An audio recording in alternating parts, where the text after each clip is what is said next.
Let's go Radio Paranormal. Ok, super. Alors nous avons 2 personnes dans la file d'attente. Bon, j'espère que vous avez des anecdotes du coup, hein, les gars. Rétro gameuse, oula, vous avez pas chaud comme ça. Ah non, on est presque en novembre. Hein. Ouais, il fait froid, attends. L'ingénieur, on dirait un esquimau. Oh là là, ça commence. Vas-y, je me cache. Bon, on va accueillir la première personne du coup. C'est parti, premier témoignage. Alors, qui veut se lancer? Bon, bah, sinon, dans ces cas-là, on commence par une anecdote nous-mêmes, hein. Cocktail. Allez, elle est pas très longue. Une fois, du coup, j'ai fait de l'urbex avec 2 amis. On est allé dans un sanatorium situé en Île-de-France. Alors, la visite se passe bien. Pour accéder au sanatorium, il fallait passer par une petite forêt, bon, 5-10 minutes de marche. On marche, bon, a priori, il y a personne, on entend pas de bruit. Du coup, on visite, on est là juste pour profiter du lieu. Et à un moment, on entend des bruits de pas à côté de nous. Et c'est vraiment à côté, donc on se dit qu'il y a peut-être des gens juste à côté, mais on regarde vraiment à gauche à droite, partout il y a personne. Après ça s'arrête, on se dit bon, c'est peut-être un animal qui est passé ou quoi, et on reprend la visite. Et puis 5-10 minutes plus tard, on réentend les mêmes bruits de pas qui sont juste à côté, mais qui sont vraiment à côté, donc c'est bizarre qu'on voit rien en fait. Ouais. Et à un moment on se dit, attends, c'est bizarre, on croit même que c'est un gardien qui est arrivé, donc finalement on décide de partir un peu en cachette, quoi. Et au moment où on part, on commence un peu à courir pour être sûr qu'il y a personne. Et à un moment où on part, on entend un cri qui vient du sanatorium, un cri très aigu, très strident. Et au début, on pensait l'avoir imaginé, mais comme moi j'avais filmé notre exploration, on a revu les images et effectivement, au moment en cours, on entend bien ce cri qui retentit, qui semble venir du sanatorium. On n'a jamais su c'était quoi parce qu'on n'a rien vu. De l'intérieur. Donc c'était bizarre, ouais, dans le sanatorium, ouais. Oh putain, et de nuit en plus. Alors pas la nuit, on n'est pas allé jusqu'à aller la nuit, on l'explique pas. Alors peut-être un animal, mais on n'a rien vu. Donc c'était notre première urbex et c'est peut-être le dernier urbex du coup. Ouais, peut-être. C'était un cri aigu en fait. Ça pourrait être un animal, mais t'as l'impression que c'est comme si c'est une femme qui criait fort. Ce qui est fou dans l'histoire, c'est que non seulement tu l'as entendu, mais tu l'as aussi filmé le truc, quoi. C'est ça. Oui, c'est ça. Bien là, quoi. C'est ça, parce qu'on savait pas si on imaginait des trucs dans le feu de l'action quand tu cours. Enfin voilà, tu peux entendre des trucs. Ouais, c'est ça, ouais. Surtout avec le stress et tout. Et vraiment bizarre. Ouais. Tu vas le mettre sur ta chaîne. T'imagines, c'est génial quand même. Dans un top 5, ça serait pas dit. Le fantôme a marché sur un clou. Ah, ça expliquerait le cri en tout cas. Allez, Grutier. Excellent. Salut. Oh. Vous allez bien? Heureux d'être au milieu de vous, hein, les gars. Avec plaisir partagé. Exactement. Qu'est-ce que tu nous dis de beau? Je voulais vous raconter en fait une anecdote qui est arrivée à ma sœur et moi. À l'époque, je devais avoir 7-8 ans, je pense. Et en fait, c'est vraiment un truc qui m'a terrifié pendant au moins une bonne quinzaine d'années. Grosso modo, on était gamins, donc ma sœur et moi, on dormait, on avait un petit appartement, c'était un petit 3 pièces et on était un petit peu à l'étroit, on va dire qu'on était une famille de 4. Enfin, il y avait mes parents et on était 4 enfants, tu vois. D'accord. Et on avait un phénomène qui a duré au moins pendant 6 mois. On voyait en fait une entité, une espèce d'ombre blanche venir nous rendre visite en fait dans la chambre des enfants. Moi, si tu veux, les premières fois que je l'ai vu, je me recouvrais la tête en fait avec ma couette et je sentais comme un espèce de souffle fort. C'est comme si toi tu recouvrais ta tête en fait d'une couverture ou d'une couette et que tu entendais quelqu'un respirer très fort à quelques centimètres de la couette. C'est digne d'un film d'horreur, ça. Je vous assure que c'est vrai. Elle me tirait même la couverture. Et je me souviens d'une fois, elle m'a tiré la couverture et c'est comme si elle m'avait touché en fait le cou. Et là en fait je pouvais ni parler. Alors je sais pas si c'est ce qu'ils appellent soi-disant une paralysie du sommeil. Ce dont je suis sûr, c'est que c'était pas une vue de l'esprit. C'était pas un truc qui était créé par mon cerveau. C'est une entité qui venait me rendre visite en fait la nuit. C'est sûr. Elle faisait quelle taille à peu près, l'entité que tu voyais, enfin la forme blanche? L'équivalent environ d'une taille moyenne adulte. Ouais, d'accord. Une fois, j'en avais parlé en fait avec ma sœur, mais des années plus tard en fait. C'est-à-dire qu'on devait être ado ou un truc comme ça. Et elle m'a dit, mais je l'ai vu aussi. Mais elle m'a dit, c'est le haut de sa tête, c'était un peu en forme triangulaire. C'était pas une forme tout à fait humaine, quoi. Et j'ai souvenir une fois, donc cette entité est venue en fait pour me terrifier, quoi, encore une fois. Et je sais pas pourquoi, ma mère est entrée dans la chambre. La porte de la chambre était fermée. Et en fait, c'est comme si cette entité, quelques secondes avant que ma mère n'ouvre la porte, elle s'est tirée en fait. Ouais. Et ma mère est venue elle avait coutume de venir parfois, parce que tu sais, des fois quand tu dors, tu peux te rouler et tomber par terre ou. Oui, bien sûr, s'assurer que tout va bien, ouais. Et je vous assure, ça a duré des semaines. Ça a créé même en fait, si tu veux, des problèmes d'urine jusqu'au début de l'adolescence. Et même vers 13-14 ans, j'avais encore coutume de dormir en fait la couverture sur la tête, quoi, vraiment sur mon. J'avais du mal à respirer. Jusqu'à présent, j'y pense, je dis mais waouh, quoi. Enfin, je sais pas si c'était un défunt ou peut-être un djinn, ce qu'on appelle un djinn en islam. Les djinns, ça serait, si tu veux, des espèces d'entités qui vivent avec les humains, mais qui sont invisibles, quoi. C'est intéressant parce que les djinns, en fait, c'est pas des esprits, enfin, c'est pas les âmes des défunts, en fait. C'est d'autres entités. Ouais, c'est exactement ça. Ce sont des créatures qui sont pas des défunts, qui vivent soit loin des hommes ou dans des maisons. Mon père a une maison en Algérie, par exemple. C'est l'occasion peut-être de vous raconter un truc, c'est que il a une grande villa en Algérie. Son frère garde la maison, il habite un petit appartement au rez-de-chaussée, et le reste de la villa, tout le long de l'année, n'est pas habité. D'accord. Et mon père, quand il va dormir tout seul là-bas, il loge au premier étage. Il se prend une chambre au premier étage et il est tout seul dedans. Et ben, mon père qui a 75 ans, il nous racontait qu'il entend des enfants rire et lui tirer la couverture. Ouais, la même chose à peu près qui est arrivé. Moi, ce qui m'étonne le plus, ce qui me fait le plus flipper, c'est quand t'as dit que ta sœur aussi l'avait vu. Du coup, ça veut dire que tu peux enlever ça, tu peux tout de suite retirer le fait que ça vienne uniquement de ton imagination, parce que dès lors que vous êtes deux, c'est que... Ouais, c'est ça, c'est pour une paralysie du sommeil ou un truc comme ça, c'est sûr. Hein. J'en ai la chair de poule, c'est dingue. D'ailleurs, quand je vois certaines de vos vidéos, des fois, je mets 3 heures à dormir, quoi. Mais c'est vrai, quand t'as vécu le truc, ça doit être encore beaucoup plus flippant. En fait, le pire, encore une fois, c'est quand j'avais la couverture au-dessus et j'entendais quelqu'un respirer hyper fort à quelques centimètres de mon visage. Mais putain, mais ça me terrifiait. Je faisais dans mon froc, hein, c'est clair, hein, je te dis. Hein. Ouais. C'est 6 ans, tu te rends compte 6 ans, mec. C'est vrai. 6 ans. Et écoute bien, quand j'avais 17-18 ans, mon père, il a enfin lâché le morceau et il m'avait dit, il avait fait nettoyer, pendant notre absence, quand nous on était à l'école, il avait fait venir un imam pour exorciser en fait la baraque. Il pensait qu'il y avait vraiment quelque chose, quoi. Et depuis, après ça après on a déménagé. Bah vas-y, à la prochaine. Salut les gars. Salut Jean, merci. À toi, ciao. Merci. Bye. Ça commence fort, hein, pour le témoignage, c'est impressionnant. Ce que j'aime bien, c'est que là, on est directement dans l'ambiance, ça, c'est bon. On est directement dans de l'inexplicable. On passe direct au prochain.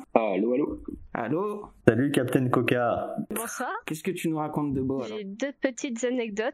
Une qui m'est arrivée à moi et des amis, et une qui est arrivée à ma famille et moi. Alors, la première, c'était pour Halloween. Je suis allée fête Halloween avec des amis, on n'était que des filles. On est allé chez chez une fille en fait, qui, sa famille, se considère pas comme médium, mais qui a comme des dons. Sa mère tourne les cartes et les filles peuvent percevoir des choses qu'on ne perçoive pas. D'accord. Alors moi déjà j'étais très sceptique à la base. J'étais pas très contente de notre soirée qui avait mal débuté. Et c'est une fille qui fait beaucoup de décaisses, donc elle commençait la soirée en disant qu'elle avait super mal à la tête. Au début, tu vois, tu la crois pas trop. Et d'un coup elle se tape un malaise avant qu'on parte de chez elle. Et sa mère la récupère et tout. Et là elle commence à parler d'une voix grave en verlan. C'est pas vrai. Mais genre forcé ou Non, même pas forcé, c'était vraiment vraiment cas de possession, pas prête du tout. Mais j'ai gardé mon sang-froid, j'ai veillé sur la petite sœur de mon ami, je lui ai dit écoute, regarde pas. J'ai essayé de relativiser, je lui ai dit la fille elle a des problèmes mentaux, on a soupçonné qu'elle était schizophrène, donc petit mytho qui passe très bien. Ouais, en attendant. Bon écoute, va attendre dans la chambre. Moi j'ai aidé à tenir la fille parce qu'elle se débattait, elle piquait des crises quoi. Et comment tu savais qu'elle parlait en verlan? Enfin, tu as reconnu que c'était du verlan? Non, c'est sa mère qui nous le disait parce que c'est sa mère. Alors, faut savoir qu'elle nous a tourné les cartes avant que toute la soirée débute et que elle a de l'eau bénite et du sel béni chez elle. Ouais, d'accord, tu l'as tiré. Mais genre, c'était pas possible que ça soit mis en scène tout ça avec la mère qui était dans le coup et tout parce que. Enfin, ça, je sais pas du tout. Franchement, je le saurais jamais. Enfin, tu voyais quand même son regard qui était vide, donc soit elle jouait très bien. Quand ça commence à être au niveau du regard, c'est difficile à... On nous disait de pas la regarder dans les yeux, mais j'ai pris mon courage à deux mains, j'ai regardé dans les yeux. Alors j'ai eu un petit frisson. Dans ma tête, c'était bon. elle simule pas. Je la tiens, mais... C'était risqué, là, quand même. Putain, ça fait chier, quoi. Mais j'ai peur de rien, vraiment. Okay. À part pour la prochaine anecdote où je commence vraiment à flipper, quoi. Ah là, t'avais pas peur, là? Et bah, ça fait non, j'avais pas peur. Ah ouais?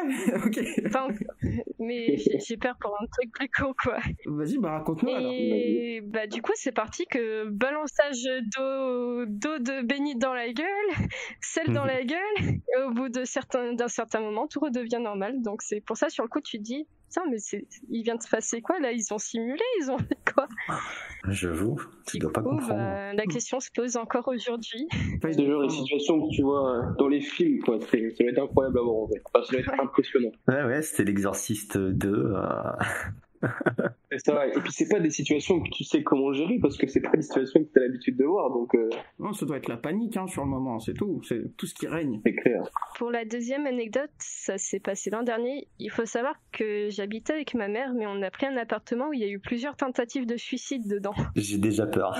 Non mais en vrai c'est drôle parce qu'il y a une tentative de suicide qui était pas mal. C'était une mamie qui était... je rigole pas du suicide en soi, mais plutôt de la tentative. Elle voulait se suicider avec la barre de douche, mais du coup qui s'est coulée sous le poids. Ah d'accord, ok. Il faut savoir que la première chose qui est arrivée, c'était à mon petit frère qui était âgé de 17 ans à ce moment-là. Dans la salle de bain, quand il se brossait les dents et tout, il avait vu un petit garçon dans le miroir et quand il s'est retourné, il l'a vu puis il a disparu d'un coup. Il m'a expliqué qu'il la voyait pas mal cette apparition. Moi, je suis sceptique parce que c'est un gros fumeur, mon petit frère. Ah ouais, non mais c'est... fait de la drogue, mais... Non mais du coup, on peut être un peu sceptique. C'est au moment où son copain est venu dormir à la maison et que le matin, il m'a fait je savais pas que vous gardiez un gamin, vous pourriez lui dire de pas me réveiller la nuit. C'est pas vrai, c'est pas vrai.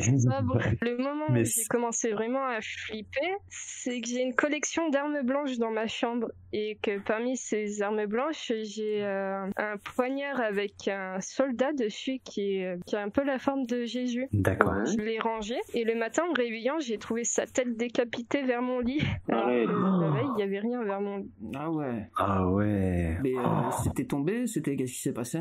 Non, j'ai regardé, c'était fendu, mais vraiment fendu. Comme ça, et sans pourtant, raison. quand je l'avais mis en place le soir avant de me coucher, ouais, sans raison. Et j'ai fait, c'est pas normal parce que quand je l'ai posé hier soir, la tête était encore sur le corps et je me suis couchée, pareil, la tête était sur le corps et le matin, en me réveillant, je me lève, je sens un truc sous mon pied, c'était la tête. Puis elle était même plus au même endroit, même endroit différent, quoi. Ouais, surtout que je l'avais rangé à l'autre bout de ma chambre, donc pour que ça tombe jusqu'à mon lit et que ça se casse comme ça. Et tu penses que si c'était juste tombé tout seul, imaginons un petit courant d'air, ça aurait pu casser la tête avec la chute? Je pense pas parce que déjà c'était une matière solide, je sais pas si c'était du fer ou du métal, je sais plus. Ah ouais, d'accord, donc ça se casse pas facilement. Non, ouais. Okay, et surtout, je garde toujours mes fenêtres fermées parce qu'il y a des pigeons et c'est chiant les pigeons. Ouais. Ah ouais, ça fait flipper. Hein. Non, les pigeons, ça décapite pas des statues. Ah ouais. Non, c'est sûr. Et tout ça, du coup, c'était dans la maison que tu nous disais Avec le gamin, c'était dans mon appartement et la possession, c'était dans l'appartement de la famille. Ouais. D'accord. Et donc ça, c'est pas tout le temps en plus au même endroit, quoi. Mais après, la famille là-bas, ils m'ont dit aussi que j'étais suivie, mais ça, je le pense pas trop. D'accord. Okay. Et ton frère, il l'a pas revu depuis, récemment, ouais. Il me dit qu'ils sont encore un peu des trucs. Ouais. Bon, du coup, j'ai déménagé maintenant, donc D'accord. je peux pas trop veiller sur lui. Le seul truc que je lui ai conseillé, c'est de mettre du sel un peu de partout dans sa chambre et ça atténuera un peu peut-être les choses. C'est frissonnant tout ça. C'est vrai. Ouais. C'est fou, hein, mais c'est fou hein, quand tu te rends compte ce qui peut arriver comme ça. Tant que tu l'as pas vécu, t'arrives pas à y croire, quoi. Ouais, merci Captain Coquin pour ce témoignage. Vraiment, ça marche. Merci Captain. Ce qui est cool avec les témoignages comme ça, c'est que en fait, c'est le genre de choses qu'à part un témoignage, on pourra jamais vivre. Et c'est vraiment sympathique, je trouve. C'est vrai. Mais oui, c'est ça. C'est toute une ambiance, tout un contexte et tout qui va avec aussi. Quelqu'un qui a une anecdote parmi les experts, moi je ne suis qu'un ingénieur. Allez, pourquoi pas. Donc en fait, quand j'avais, je dirais à peu près 13-14 ans, j'étais donc chez mes parents, chez ma mère, avec ma sœur, et on a trouvé plutôt dans une brocante une planche de Ouija. Donc ça c'est pour le petit contexte. Ça commence mal. Une planche de Ouija. Petit contexte. Voilà, tout à fait.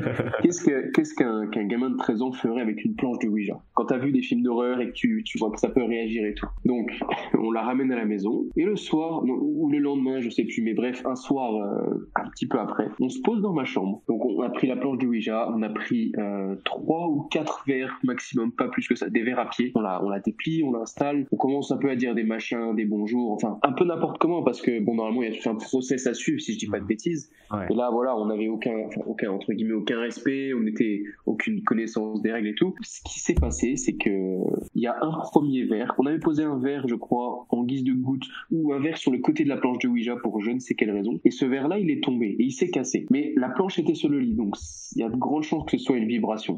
Après, le truc c'est qu'il y avait on avait 3 ou 4 verres au total. Le premier verre s'est cassé, pas de souci, on en a repris un, on l'a remis au milieu, donc on posait nos doigts dessus. Le verre n'a jamais bougé, on demandait des lettres, des machins, il s'est rien passé d'autre, donc le premier verre qui s'est cassé. Et ensuite il y avait un deuxième verre, donc il y avait un deuxième verre au milieu et un troisième sur la table de nuit, de posé, de stable. Celui-là est tombé aussi. Alors, c'est sûr et certain qu'aucun de nous deux ne l'a touché. Il est tombé de la table de nuit, il s'est éclaté par terre. C'est tout ce qui s'est passé, et le premier, on peut l'expliquer parce qu'on était assis sur le lit, il y avait la table de Ouija dessus. Mais le deuxième, sur la table de nuit, qui est tombé de lui-même, on ne l'a jamais expliqué. C'était il y a quoi, il y a 10 ans, 15 ans. Et c'était à l'époque où il y avait tous les films d'horreur, genre, je sais pas, les The Grudge, les machins comme ça. Et du coup, tout de suite, on est rentré dans un mode de paranoïa, tu vois. On s'est dit, c'est pas possible. Le premier verre, bon, ok, c'est nous, mais le deuxième verre, il tombe tout seul, machin et tout. Putain, on a fait venir une entité, on a fait, je sais pas quoi. Et on a commencé à paniquer et tout. Et voilà, on a dit au revoir, on a tout arrêté, on a ramassé du coup les 2 verres pétés. Et voilà, ça s'est arrêté là. Et depuis, il s'est jamais rien repassé, pas eu de suite, pas eu de choses qui nous auraient suivis. Et merci pour ça. Ouais. Mais c'était un moment marquant et je m'en souviens encore comme si j'y étais, quoi. Waouh. Et malgré ça, t'as le courage de refaire une séance de Ouija. Non, pas de Ouija. Ça je referai jamais, ça c'est sûr. Mais en tout cas très très bien entouré. C'est ça que tu te dis, c'est dommage de pas avoir filmé parce qu'effectivement ce deuxième verre qui tombe. Mais bon, à 13 ans, tu réfléchis pas à tout ça hein, quand même. Hein, ouais, c'est ça. Puis c'était une belle planche, tu vois, trouvée dans une brocante et tout. Ouais. Non, tu vois ça comme un jeu, ouais. T'as vu des films. Et ben voilà. Merci de m'avoir écouté. Et toi, t'as combien d'anecdotes spook en réserve? Moi, j'en ai 3. Ah bah, tu peux en lâcher une quand même. Elle est marrante, flippante à la fois. J'ai déjà parlé des stalkers, souvent, sur ma chaîne, justement. Et c'est ce qui m'est arrivé. Ouais. J'ai eu un stalker une fois. C'est un enfant, en plus. Et un jour, je cherche mon nom sur Internet et je tombe sur un Skyblog. Et je le connaissais pas. C'est quelqu'un qui avait facilement 10 ans de moins que moi. Je regarde et tout. Je vois qu'il poste des vidéos. Je faisais des petites vidéos comme ça pour rigoler à l'époque. Et il les repostait, lui. Et il disait, oui, voilà, c'est mon amoureux, carrément. Il disait, nana, qu'on était partis sur une île déserte ensemble, qu'on mangeait de la ferraille. C'était vraiment très très bizarre, mais toujours en reprenant des trucs de ma vie qui se sont passés vraiment. Souvent, mes potes se foutent de ma gueule par rapport à ça, quoi. Le gars a fait une fixette sur toi. Ouais. C'est quoi ça? C'est incroyable. Bah, c'est très rare. J'ai l'impression que c'est très rare. Oui, c'est rare, c'est sûr, mais c'est tombé sur toi. Donc voilà, c'était ma première anecdote mi-flippante, mi-marrante, quoi. Donc 5, tu peux raconter une histoire avec la voix que tu prends dans tes vidéos. Oh. Il y avait un stalker. Je peux pas le faire. Voilà. Il y a 2 personnes avec moi dans la pièce. D'habitude, je fais jamais ça, moi. Je fais ça tout seul. On va surprendre quelqu'un, du coup. Hello, bonsoir. Vous m'entendez? Oui. Ça va, oui. Ouais, nickel. Je vais vous partager ça avec vous et tout le monde, quoi. Bon, ça fait un petit moment, ça fait à peu près 8 ans, je crois, c'était en 2012. En fait, à l'époque, mes parents, ils avaient un projet, c'était d'acheter un bar. Ils ont trouvé ce bar, ils ont acheté ce bar, et en fait, on avait la maison qui était au-dessus avec, et c'était une grosse maison, mais super ancienne, en fait. Pour te dire, sur la porte d'entrée, il y avait écrit 1900, enfin, tu voyais la décoration, c'était super vieux. Enfin, bref, ce qui s'est passé, donc il faut savoir que le bar a super mal marché. Le bar était en faillite, et ça a créé un petit peu des embrouilles, donc ils se sont séparés pendant leur projet, quoi. D'accord. Donc ma mère est partie vivre chez sa sœur dans une autre ville, et mon père est resté dans cette maison, et moi je suis resté avec lui, vivre avec, quoi. Cette période-là, en fait, mon père travaillait souvent de nuit, et j'étais souvent seul le soir à la maison. Une fois, un soir, comme ça, j'étais sur mon ordinateur. Ouais. Pour te dire, ça fait super longtemps, tu vois, c'était encore à l'époque de MSN, Skyblog. Ouais. La bonne époque. Il y a tout le monde qui connaît ça, les anciens savent. Et donc j'étais sur YouTube, tout ça, j'écoutais ma musique, je faisais ma vie, quoi. J'avais des écouteurs et j'entendais des bruits sourds derrière, mais vraiment des bruits assez distincts, quoi. Donc j'enlève mes écouteurs comme ça, j'entends rien, je regarde parce que faut savoir, j'ai un chien aussi. Et le chien était à côté de moi couché, donc je fais pas attention, j'enlève mes écouteurs et un peu plus tard, de nouveau j'entends ce bruit, j'enlève mes écouteurs, j'ai dit merde, c'est quoi ça? Il y a que dalle, quoi. Enfin, d'un seul coup j'entends une porte et je peux te dire laquelle parce que c'est la seule porte qui grince de la maison. C'était la porte de ma salle de bain. C'est situé dans un couloir et en fait quand tu suis ce couloir ça va directement dans ma chambre. Donc j'ai entendu ce bruit et là j'entends 3-4 bruits de pas. Si tu veux, les bruits ils étaient en deux tons. Tu entendais bien le talon taper la première fois et le reste du pied, tu vois. Ça faisait genre il y avait un petit bruit métallique derrière, comme si ça laisse entendre que c'était la fermeture éclair de le mec qui marchait en bottes. Pour moi, en fait, j'avais l'impression que quelqu'un marchait en bottes, tu sais. Et là, plus rien. Et là, je reste bloqué comme ça. Je regarde mon chien. Mon chien, en fait, il a réagi à ce bruit. Il avait levé la tête, tu sais. D'accord. Et le pire, c'est que j'ai pas eu peur. Et par la suite, en fait, j'ai appris que ma maison, qui datait de 1900, en fait, servait de refuge à la Seconde Guerre mondiale par les Allemands. Et putain, j'ai entendu ça, j'ai appelé tout le monde, hein. Je peux te dire, j'ai appelé tout le monde, j'ai appelé les cousins, les machins, j'ai dit, écoutez, il a entendu un truc de ouf, là, chez moi, c'est juste à 4 heures, le temps qu'on paye, il rentre du boulot, tu vois. Et je lui ai expliqué ça. Et donc, c'est vraiment tout ce que j'ai entendu en 3 ans que j'ai vécu là-bas. Et sinon, j'ai aussi une autre scène, c'était, en fait, dans mon salon, entreposé sur une étagère, j'avais une genre de poupée de Louis Armstrong, enfin, le musicien. En fait, quand tu appuies sur un bouton, il se met à danser et à chanter. Et de temps en temps, il s'allumait tout seul, en fait. Ah oui, ça fait peur. Il commençait à chanter, à danser. Enfin, avec mon père, on trouvait ça super bizarre, tu vois. Peut-être c'est un dysfonctionnement ou quoi. Un truc explicable, tu sais. Ouais. Et vous allez rire. Quand on allait voir la poupée, on a regardé, il n'y avait pas de pile dedans. Je te promets qu'il n'y avait pas de pile. C'était les piles. En fait, c'était encore les anciennes piles, là, les carrés, tu sais. Et il n'y en avait pas. C'est ouf aussi. En plus, quand tu dis que les esprits, il y en a qui considèrent que les esprits, c'est des formes d'énergie. Imagine cette énergie-là qui active le jouet. C'est quoi les explications pour ça, quoi? Enfin, je sais pas, c'est compliqué. C'est super, c'était super intriguant et on comprenait pas. Donc cette poupée, on l'a débarrassée une fois. En fait, au-dessus de la maison, en fait, on a le grenier et en fait, c'était encore en travaux, c'était encore des combles et tout. Ouais. Et quand je suis allé voir, déjà, tu passes par une petite trappe toute serrée. Quand tu vas à l'étage en haut, on a retrouvé genre des portraits de je sais pas qui, des photos de famille et tout. Enfin, c'était super bizarre. Il y a une grosse histoire, quoi. Tu sens que la maison a une grosse histoire. D'après ce qu'on nous avait raconté, ça a servi d'infirmerie à l'époque de la Seconde Guerre mondiale. J'imagine qu'il y a eu beaucoup de morts, quoi. Ma mère, elle a déjà entendu, parce que quand elle fait les comptes dans le bar en bas, elle a déjà entendu des rires d'enfants, alors qu'on n'est pas là, tu vois. Je te coupe 2 secondes. Certains sur le chat l'ont remarqué. Nous avons accueilli l'ami Le Rapport Mieux juste ici. Nous sommes désormais 3. C'est un clip de drill qui se passe en live. Bonjour à tous. Comme l'a dit l'ami l'ingénieur. Salut à tous. Après, avec mon père, on s'est dit, si en 3 ans on n'a pas vécu grand chose, c'est que les esprits c'était pas non plus méchant, tu vois. Après, j'ai jamais rien vu. Puis voilà, quoi. Donc j'ai voulu partager ça avec vous. Et... Ça fait plaisir. Gentil. Bon, du coup, je dis, il a pas pu se présenter. Oui, le Rapport Mieux est parmi nous. L'ami a sorti une vidéo sur Halloween, du coup. Je suis quelqu'un d'assez pragmatique, donc il va falloir me convaincre. Mais je suis arrivé quand même avec quelques anecdotes un peu flippantes qui me sont arrivées. Je les ai préparées, je les ai. T'as fait une vidéo sur les complots dans le. C'est ça. J'ai sorti une vidéo alors hier sur sur toute l'esthétique complotiste, conspirationniste et horrifique autour du rap. Ouais, ça change. C'est stylé d'avoir fait le lien avec Halloween, hein. Est-ce que tu veux commencer par une anecdote déjà avant qu'on passe à une histoire? Moi, la mienne? Ouais. Alors, je suis chaud, 100% véridique. Et vraiment, je l'ai vécu. Et ça m'est arrivé, alors c'était il y a pas si longtemps que ça. À l'époque, je travaillais en Bretagne. Et je me déplaçais en voiture. Je fais un long trajet en allant en Bretagne. Il s'avère qu'en fait, je commence un peu à me fatiguer. Et pour ceux qui connaissent un peu la Bretagne, le nord-ouest. Il pleut un peu. Alors déjà, il pleut.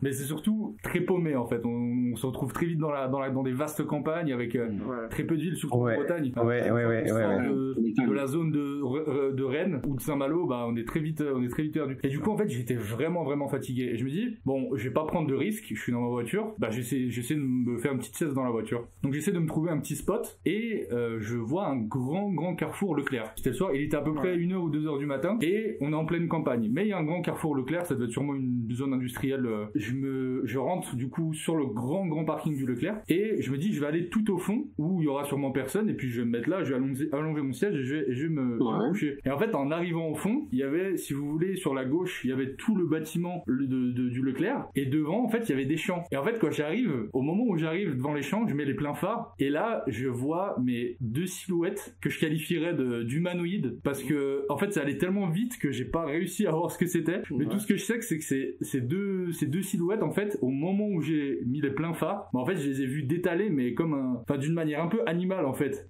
Sur le moment j'ai flippé en fait, je me suis dit mais qu'est-ce que je viens de voir. En fait elles avaient l'air un peu nues. Vraiment ça fait une fraction de seconde, j'ai encore l'image en tête. Une autre histoire. Non bah alors là on est sur un autre registre. Histoire à dévier un petit peu. Et, non mais parce que en vrai on pourrait se dire ouais c'est peut-être deux personnes qui étaient en train de, mais pourquoi à 2h du matin, pourquoi genre là un champ, je sais pas. Et en fait, la façon dont ils ont détalé, dont les deux personnes ont détalé, c'était vraiment pas humain, quoi. C'était trop rapide pour être. C'était trop rapide, en fait, c'était furtif. J'ai vraiment, mais flippé. Je me suis dit, mais qu'est-ce que c'était, pourquoi? Enfin, même si c'était des humains, qu'est-ce qu'ils étaient en train de faire? C'est bizarre. Donc, voilà, c'était ça mon anecdote. Je me dis, forme humanoïde, est-ce que ça pourrait pas être des kangourous, tu sais, ils se tiennent en hauteur et ils détalent comme ça? Ouais, mais en France, ça serait chaud, quoi. D'ailleurs, dédicace à tous les Bretons, j'en vois plein sur le chat là. Ah, vive la Bretagne. Yes. Il y a quelqu'un qui dit oh ça devient coquin. non, vous inquiétez pas, on va revenir au paranormal. C'était son anecdote à lui. mais bizarre. Ah, je suis désolé, j'ai pas peut-être qu'elle est pourrie si ça se trouve. Ce soir-là, j'ai eu hyper peur, quoi. Tu m'étonnes. Non, c'est pas mal. C'est pas mal. C'était quoi, une créature, un truc comme ça? Je sais pas. Peut-être, enfin, pour ceux qui croient aux extraterrestres, c'était peut-être des extraterrestres qui étaient en train de copuler, mais qui mélangent les deux théories. Et des fois, je trouve que c'est encore plus flippant quand tu arrives à mettre de la matière sur la chose, que par exemple c'est une brume ou une fumée, mais quand t'as de la matière, quand tu vois que c'est tangible, quoi, c'est encore plus bizarre. Est-ce qu'on ferait pas passer une nouvelle personne? Eh ben allez. Ouais, je crois que c'est le moment. Hein. Salut Ecstasy, ça va? Ça va et vous? Super. Vas-y, on t'écoute. Ça date de il y a maintenant à peu près 5-6 ans. Donc c'était en Bretagne, dans le 35, c'était à Plouane. Je sais pas si quelqu'un connaît. Ouais, encore la Bretagne. C'est ça en Bretagne. Et du coup, j'emménageais dans une maison. Enfin, ma mère faisait la visite pour pouvoir emménager. Et du coup, elle présente la maison, tout va bien. Et au moment de monter déjà dans l'escalier, ma mère, elle se sentait bloquée. Et quand elle a regardé le haut de l'escalier, elle a été choquée, bouffée de chaleur direct. Du coup, elle est sortie de la maison. Mais en soi, elle était super bien la maison. Du coup, on a emménagé dedans et tout. Mais vraiment une grosse bouffée de chaleur. D'accord. Déjà, au bout de 1-2 mois, ma mère commençait à perdre ses cheveux. Tout le monde commençait à tomber malade. Par exemple, rhume. Tout le monde était énervé aussi. Et du coup, un jour, ma mère avait invité une pote à elle. Et si tu veux, il y avait la cuisine. Et je sais pas si vous voyez un peu les vitres. Enfin, on avait une porte avec les vitres un peu jaunes, fondues, là. Et du coup, il y a sa pote qui dit mais pourquoi tes enfants ils jouent derrière la porte? Du coup ma mère a fait mais non, mais les enfants ils sont dans la salle sur le canapé en train de regarder la télé. Et on était effectivement dans le canapé. Il y avait deux silhouettes qui étaient derrière la porte. Et il y a quoi derrière la porte? C'est un jardin? C'est quoi? Excusez-moi, c'était le couloir qui menait à la buanderie. Ah ouais, donc c'est improbable. Juste après 1 ou 2 ans, on avait aussi des voisins du coup. Et mon voisin était chasseur. Donc il vivait à 3 dans la maison, un fils, la mère et le père du coup. Et le père il allait toujours le mercredi après-midi avec son pote à la chasse, donc il prenait toujours le même chemin derrière la maison et ils allaient dans la forêt juste derrière. Et si tu veux, dans le jardin il y avait une fosse septique. Je crois qu'ils faisaient du fumier là-dedans, je sais pas, bref. Elle était pas fermée cette fosse septique. Ah si, il y avait une plaque bitume. Et du coup ils savaient où elles étaient, donc ils marchaient pas dessus quoi. Ils vont à la chasse et au bout d'un certain moment, on commence à faire tard, il était après je sais pas trop les heures, mais bref, du coup la mère elle commence à un peu s'inquiéter et du coup le fils il propose d'aller voir si son père allait bien, s'il était toujours à la chasse. Du coup sa mère elle se doutait d'un truc et elle se sentait pas, du coup elle a fait non, reste ici, je vais voir. Du coup elle commence à faire le tour de la ferme, des vaches, enfin au moment où elle va dans le jardin, elle voit que la plaque elle est soulevée, donc c'est quoi ce bordel? Du coup elle va voir et son mari était mort dans la fosse septique du coup. Non. Asphyxié par les gaz. Ah ouais. Donc on suspecte déjà le voisin. Celui qui l'accompagnait à la chasse, du coup. Ouais, c'est ça. Ouais. Et depuis, du coup, les phénomènes se sont empirés, mais vraiment vénères. Ma mère, elle dormait avec une matraque sur son matelas. Et du coup, à un moment, ma sœur aussi, un peu plus tard, je sais pas, après le décès du mari de ma voisine, elle avait une correspondante allemande. Donc elle l'a fait venir à la maison. Déjà, c'était une grosse connasse, elle dévalisait tous les placards. Et puis bref, du coup, c'était le moment de se coucher. Du coup, moi, je vais dans ma chambre, et juste avant de rentrer dans ma chambre, il y avait un petit escalier, enfin une petite marche à aller. Et après, on pouvait fermer ma porte. Et si vous voulez, j'étais tout au fond de la pièce, l'interrupteur était à côté de la porte. C'est important, c'est pour ça que je dis ça. Bref, je vais me coucher, je me mets dans mon lit, j'éteins la lumière, et 15 minutes après, je commence à m'endormir, et là, j'entends l'interrupteur faire clac, la lumière qui s'allume. Je hurle, je fais c'est quoi ce bordel, genre, je commence à crier. Ma sœur, la correspondante allemande, réveillée, du coup, elle vient me voir, elle me fait qu'est-ce qu'il y a, je suis la lumière s'allumer toute seule. Après, c'était peut-être un défaut, je sais pas, hein. Donc ça, j'ai chié ma race. Ça, c'était un autre jour, donc j'avais invité des potes à la maison, j'avais peut-être 11-12 ans. Ma mère avait invité ses copines aussi, donc ils faisaient la fête en bas. Moi, j'étais à l'étage dans ma chambre, je jouais à Crash Bandicoot sur ma PS2. Et si tu veux, on était en plein déménagement, du coup, parce que c'était chiant de vivre comme ça on n'en pouvait plus. Ouais. Et il y avait un carton sur le meuble à côté de ma télé. Et là, si tu veux, le carton il a volé dans toute la pièce, il s'est fracassé contre le mur. Et on a couru en bas, on a fait, il y a un carton qui a bougé, quoi. Ouais. Ma mère, elle est arrivée, du coup, on a pris nos affaires, on s'est barré chez ma tante. On n'est jamais retourné là-bas. Et ma mère, juste avant de partir, elle a dit, du coup, à la propriétaire, donc notre voisine, de faire le deuil de son mari, entre guillemets, parce que depuis c'était vénère, genre vraiment. Du coup, on est allé à la tombe avec du sel. Ils ont mis du sel tout autour de la tombe. Ma voisine, à un moment de faire le deuil, elle s'est mise à pleurer. Et puis, elle a fait son deuil, quoi. Enfin, depuis, à ce qui paraît, ça serait apaisé d'après les propriétaires, mais nous, on est partis juste après, quoi. C'est chaud quand même, hein. Et du coup, vous pensez que c'était éventuellement le voisin, l'esprit du voisin qui a empiré un peu la situation. Peut-être, je sais pas. Et oui, et aussi, excusez-moi, je l'ai oublié. On a su aussi qu'il y a quelqu'un qui s'était pendu dans la maison, ou on sait pas. Ouais. Et qu'il y a eu des bébés, 2-3 bébés brûlés dans la cheminée, parce qu'on avait une cheminée aussi. Brûlés dans la cheminée, sacrifiés, peut-être sorcellerie, je sais pas, mais brûlés dans la cheminée. C'est spécial. Voilà, je sais pas du coup dans quoi on vivait, mais c'était vraiment chaud de ouf. Ouais, c'est spécial, hein. Mais là, du coup, c'est fini depuis que t'as déménagé. Et depuis que j'ai déménagé, maintenant ça s'est un peu arrêté, mais je vois une personne noire de temps en temps. Un truc du coin de l'œil tout le temps, c'est chiant. Merci beaucoup pour ton anecdote, c'était bien flippant. Hein. Bon, en tout cas, merci de m'avoir fait monter, c'était génial d'avoir passé ce moment avec vous. Et merci à toi pour ton histoire, merci à toi. Pas de soucis, et puis bon courage à Rappeur Halloween, je sais plus comment il s'appelle. Le rappeur mieux, respecte-le quand même. Excuse-moi. Merci. Rappeur d'Halloween. Je vais changer de nom de chaîne, Rappeur Halloween. Rappeur Halloween. Aïe. Moi j'avais compris le Raptor d'Halloween, encore mieux. Encore mieux, magnifique. Waouh, ouais, c'est du lourd, hein. Franchement, je m'attendais pas à des histoires aussi lourdes en fait. Celle-là, elle t'a retourné. Elle t'a chamboulé. Elle m'a mis dans l'ambiance, ouais. Elle met mal. Des bébés, putain. Mais surtout à la fin, en fait, Au fait, en passant, on retente Monsieur Génius. Moi, je le sponsorise plus, Monsieur Génius. Il est plus sous ma responsabilité. Ah, si. Deuxième chance. Je le fais venir et si ça marche pas, je te sors du Chanel. Toi. Bon, John 79. En fait, John, il a partagé son histoire à l'écrit sur Discord. Bon, alors, l'histoire de John. J'ai toujours vécu dans le paranormal car la maison familiale était hantée par des esprits frappeurs. Mon père en jouait et il aimait les provoquer. Régulièrement, il faisait venir des sceptiques pour les faire flipper. C'était pas rare de les voir se sauver en perdant leurs chaussures. Le problème, c'est qu'à force de les provoquer, ils devenaient de plus en plus puissants jusqu'à faire des apparitions en pleine journée. Un jour, alors qu'on faisait une séance de spiritisme avec des membres de la famille, vers 23h minuit, mon père voulait vraiment les provoquer fortement en les insultant. Waouh, ça commence bien là déjà. Ouais. Là, une masse immense noire est apparue, recouvrant complètement le couloir qui donnait l'accès entre le hall et la salle à manger où on était. La masse obstruait totalement la lumière lunaire qui passait par la fenêtre et elle venait droit sur nous. On a vite bondi sur la lumière et ma grand-mère a fait des incantations en jetant du gros sel cannelle et de l'eau bénite. Mon père a eu la trouille de sa vie et après ça, il a arrêté de les provoquer. Ouais, tu m'étonnes. Cette masse s'en est déjà prise à nous violemment, notamment à moi, ma sœur et un cousin. On était tous les trois à l'étage, couchés sur mon lit en train de regarder la télé. On a entendu des pas dans les escaliers, puis des pas venir jusqu'à devant la porte de la chambre qui était ouverte. Puis là, une force invisible a retourné violemment le lit, nous projetant tous les trois au sol. Ah ouais. What? Très cordial. Mais attends, mais là on est sur un niveau Conjuring là. Ouais, c'est fou ce qui se passe. Mais non, mais ça tu vois ça dans les films. Hein. Ils étaient 3 dessus en plus quand même. Hein.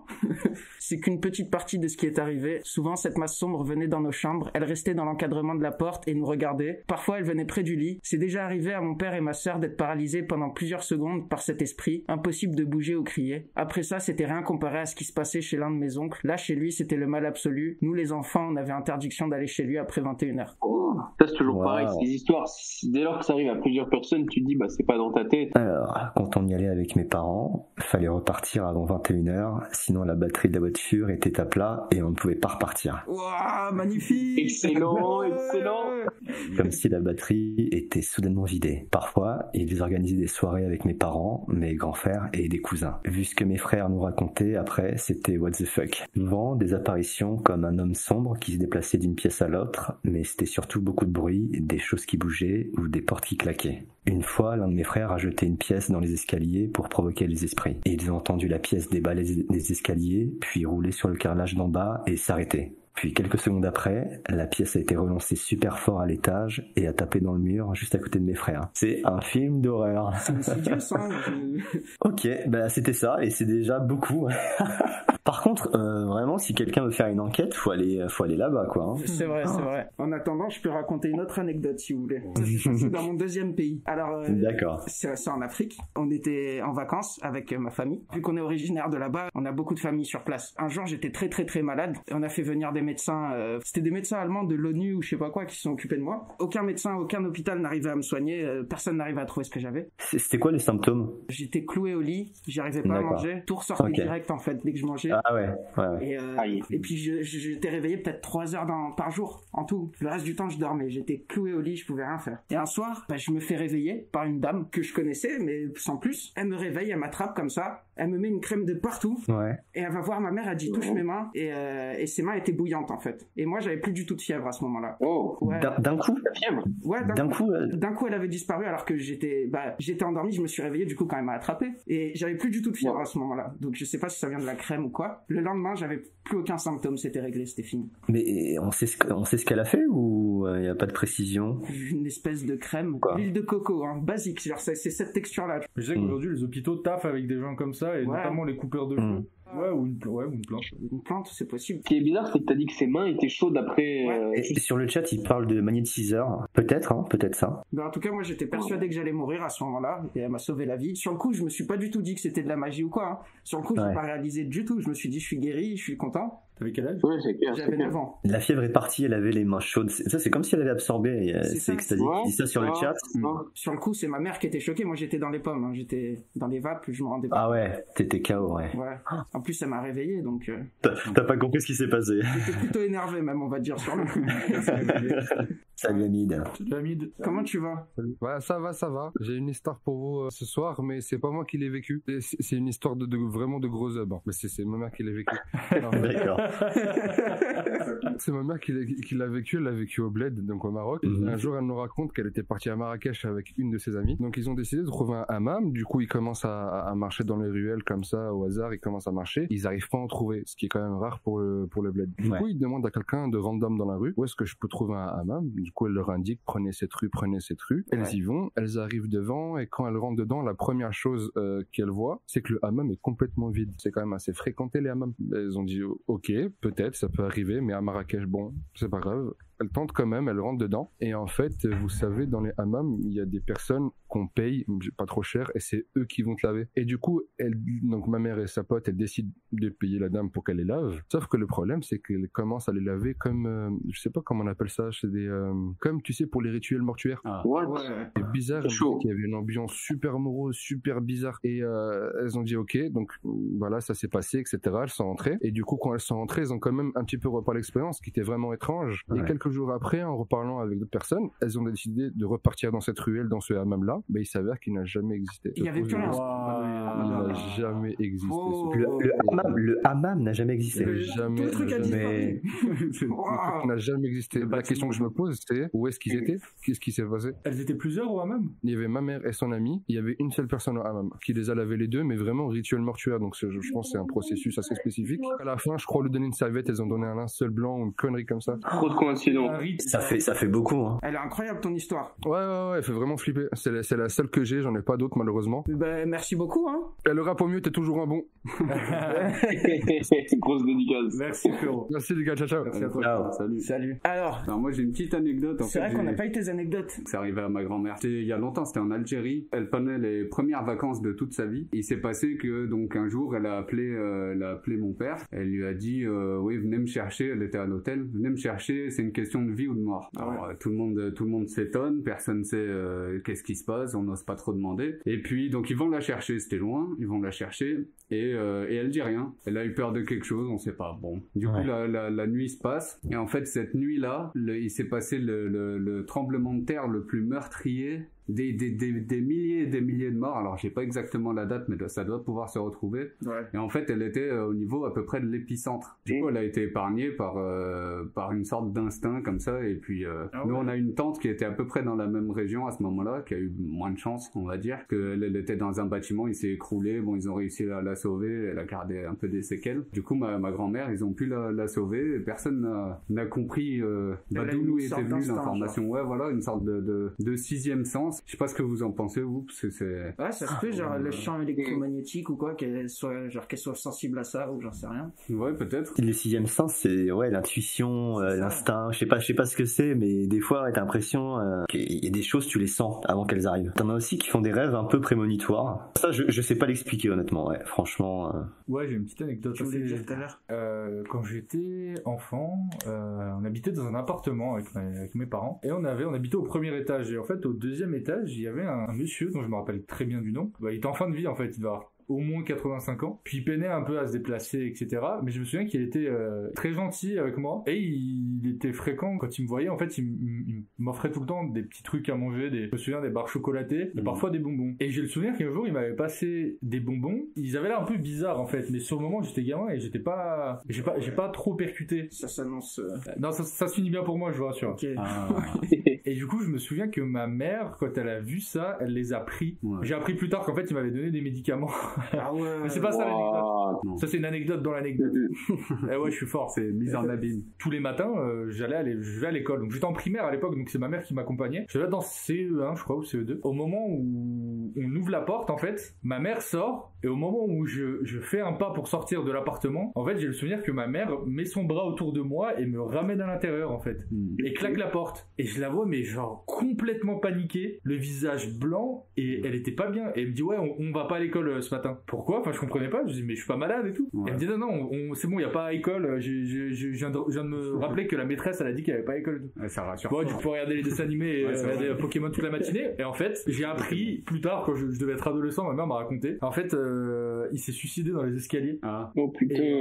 Et du coup, il y avait genre un giga cadavre dans les escaliers. Ouais, ma mère l'a vu, ouais. Ma mère après était un peu énervée. Enfin, parce qu'elle s'est dit, mais mon gamin de 8 ans aurait pu sortir et puis le voir, quoi. C'est pas mal glauque, en effet. T'as raison, pas paranormal, mais glauque. Pour ceux qui n'ont pas pu être écoutés aujourd'hui, bon bah... il y aura sûrement d'autres lives. Il y aura peut-être d'autres lives. Il y aura éventuellement d'autres lives. T'avais une petite anecdote du coup, vu que t'es de retour parmi nous, Cocktail? Oui, bah elle est rapide. Hein. Dans la maison familiale, on sait que quelqu'un est mort, quelqu'un d'avant, quelqu'un avant qu'on emménage. Et au cours des années, il y a eu quelques trucs bizarres qui se sont passés. Alors le premier événement, c'était mon père qui était sur son ordinateur le soir. Le son de l'ordi était à 0. À un moment, il entend un espèce de oh. Mais vraiment une voix comme ça. Oh. Il se retourne, il était tout seul en fait. Il devait être 2-3 heures du matin. Il y avait personne. Il y avait que mon père dans le salon. Il a entendu ça. On n'a jamais su d'où ça venait. Donc premier événement un peu bizarre. Le deuxième, c'est moi qui l'ai vécu dans la nuit. 2 fois, je me suis fait réveiller par une voix de femme qui disait Ah ouais. C'est un opéra. Oui. Et j'avoue, j'ai flippé de fou. En vrai, t'as déjà eu un appareil dentaire? C'est bizarre, mais j'ai une théorie. J'ai eu un appareil dentaire quand j'étais petit, mais ça fait très longtemps que je le porte plus. Non, pas à ce moment-là.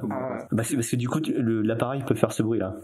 Moi, des fois, en fait, j'entendais des petits bruits comme une voix qui disait des O et des A, justement. Et ça venait de l'appareil dentaire.